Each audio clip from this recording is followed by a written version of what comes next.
Azərbaycanda yanvarın 7-nə gözlənilən hava şəraiti haqqında proqnoz açıqlanıb. Bu barədə Milli Hidrometeorologiya Xidməti məlumat yayıb.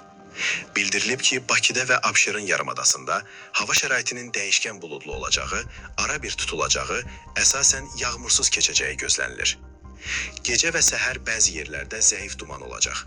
Cənub-şərq küləyi axşam şimal-qərb küləyi ilə əvəz olunacaq. Havanın temperaturunun gecə 5-7, gündüz 9-13 dərəcə isti olacağı gözlənilir. Atmosfer təzyiqi normadan yüksək, 766 mm civə sütunu. Nisbi rütubət isə gecə 80-85%, gündüz 70-75% təşkil edəcək. Azərbaycanın rayonlarında havanın əsasən yağmursuz keçəcəyi gözlənilir.